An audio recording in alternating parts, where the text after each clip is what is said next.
Am I the a-hole for ending it over sex on a break? I'm Mark, 31 years old, and until last weekend, I was in a 4-year relationship with Sarah, who's 28. For the past month, we've been on what she called a break. Me, I call a break a breakup. Plain and simple, always have. But when she first suggested it, I was still trying to be the guy who could fix things. The guy who could smooth over the rough edges of a relationship that, frankly, had been a goddamn roller coaster for the past year. The first 3 years, mostly good. We clicked, laughed, built something. The last year, though, it felt like I was constantly walking through a minefield blindfolded. With Sarah holding the map and deliberately misleading me, this break she initiated wasn't some calm, mature space. Nah, it was a full-blown psychological warfare campaign waged against me. She'd lie about being pregnant, threaten to hurt herself, or, her favorite, drop hints or outright claim she was hooking up with other guys, all to get a rise out of me, all to see if I still cared enough to freak out. It was a constant barrage of mind games, mental gymnastics designed to keep me on edge, to keep me chasing, and like a dumbass, for too long, I let it work. I remember one time early in this break, I was trying to get some distance, just clear my head. She'd call and text constantly, demanding to talk when I wasn't ready. I just needed space, actual space. Not this weird limbo where she kept pulling me back in. My buddies kept telling me, dude, cut her loose, send her to the moon, just make sure she doesn't get a ride back. I laughed it off, but deep down, I knew they were right. I was just too damn stubborn, too invested in the 4 years we'd put in, sunk cost fallacy. I call it being an idiot who hoped for a miracle. Last Saturday, we met up, we talked for hours, really dug into some of her issues, or at least, that's what I told myself. Looking back, it was probably just her putting on a performance, saying all the right things to reel me back in. We even had sex, no strings attached, she said. Like hell it wasn't, for either of us. My gut screamed at me, told me it was a mistake, that I was falling for the same old shit. But I wanted to believe, wanted to see the girl I knew from the first 3 years. The one who wasn't constantly trying to break my spirit. So I ignored the gut. First mistake. And not the last. Later that night, we grabbed dinner. It was weird. Tense. We were both hurting, I guess, but we agreed to keep working on things. The big promise. No seeing anyone else during this break. Not hooking up. Not even going on dates. I looked her in the eyes when she said it. She looked back. Solemn. The queen of mind games and manipulation. Promising fidelity during a break where she'd already threatened to sleep with other guys. I should have known better. I did know better. But I ignored it. Again, dinner wrapped up and she wanted to crash at my place. I shut that down quick. No, I said, not too fast. We just made some progress. Let's not rush things. My brain was finally kicking in, telling me to slow down, to not fall into old patterns. She didn't like that, not one bit. She got pissed, insisted on calling her own Uber back to her mom's place, where she was staying.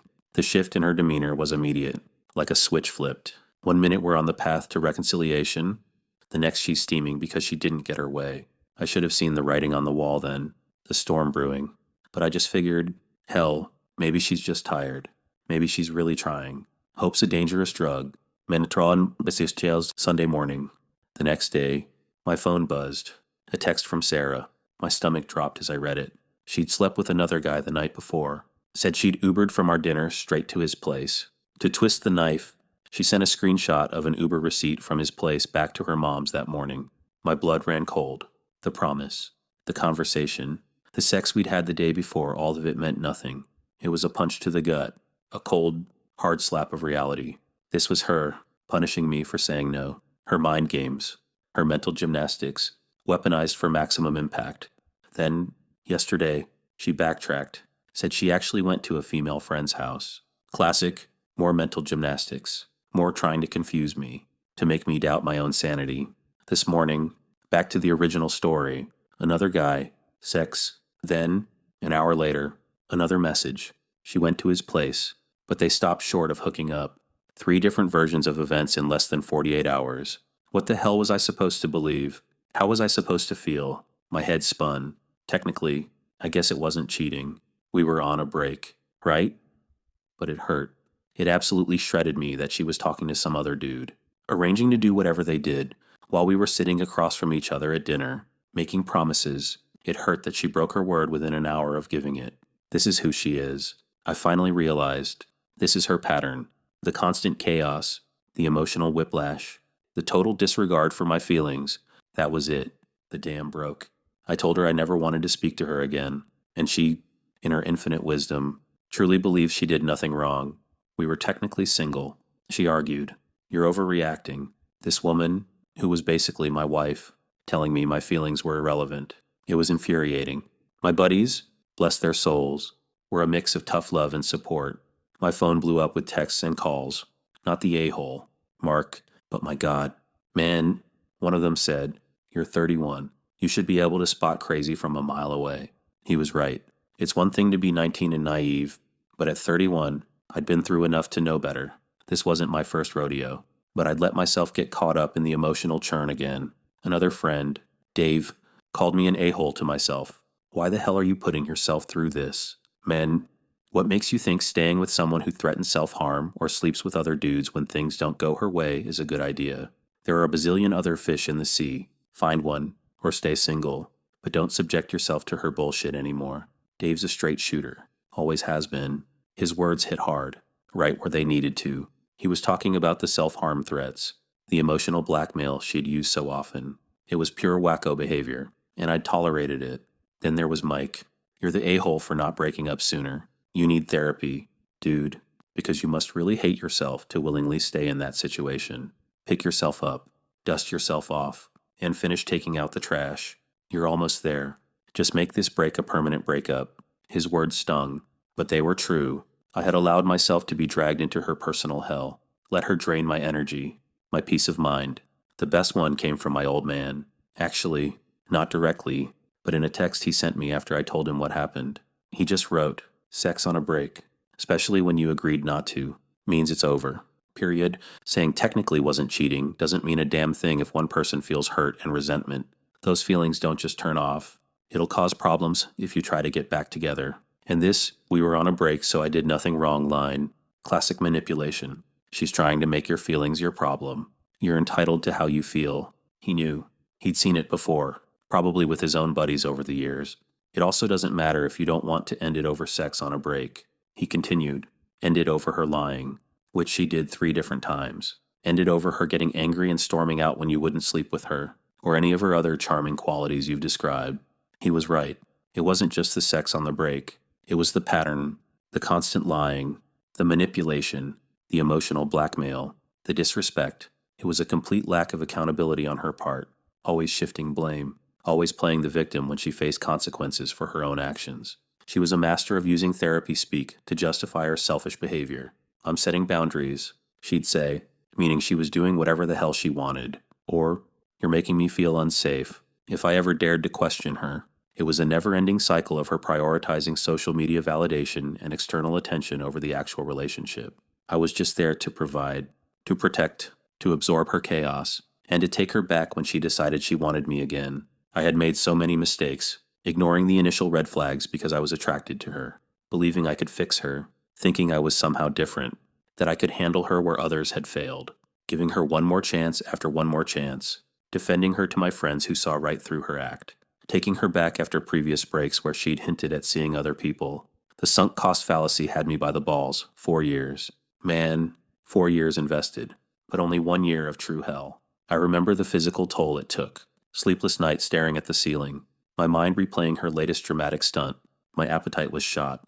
I was constantly tense. My shoulders permanently hunched. Work suffered. My focus was shot. My colleagues even started asking if everything was all right. I'd just mumble something about stress, about a lot going on. But really, I was using work as a refuge, a place where I could at least pretend to have some control. Now, it's over. For good. I said it. She heard it. And I meant it. She'll be back. I know it. She'll try to spin it, to gaslight me, to try every trick in her book to get back in my head. But this time, I'm ready. I'm done. My self-respect finally kicked in, screaming at me to walk away. I can't keep doing the same thing, letting the same person bring this much harm into my life, and then act surprised when I'm still suffering. At some point, you become accountable for your own continued misery if you keep them in your life. This entire ordeal has been a brutal lesson in self-preservation. I've learned to protect my time, my mental health, my goddamn sanity, I've learned to recognize when boundaries are being repeatedly violated and to act decisively. Long-term stability and respect. That's what I want. Not this temporary peace she offered, always followed by another shitstorm. My well-being, my peace of mind, those come first now. No apologies, no guilt. The clarity that comes from putting distance between you and the chaos is astounding. It's like stepping out of a suffocating fog. I can see the patterns so much clearer now. The inconsistencies between her words and actions were always there. I just chose to ignore them. The goalposts were always moving. My gut was screaming at me all along, and I kept silencing it. I have to recalibrate my trust. It's not about becoming cynical, but about learning from this, identifying the red flags I missed, building better screening processes for the next time, for any future relationship, because there will be a next time, and I won't be that guy again. I won't be the analytical type who overthinks and gives the benefit of the doubt too long. I won't be the traditional provider who gets exploited through a sense of duty. This experience has been an expensive education, but I hope it's one that finally sticks. She'll face her own consequences. She's already burning bridges with mutual friends. Her professional reputation, probably taking a hit from her own unstable behavior. Her manipulative tactics, they'll eventually stop working as people catch on. She'll find herself isolated, facing the consequences of her actions alone. And maybe, just maybe, when her manipulation stops working as her primary strategy for dealing with the world, she'll have her own reality check. But that's her problem, not mine. My problem is getting my life back, and I'm damn well on my way.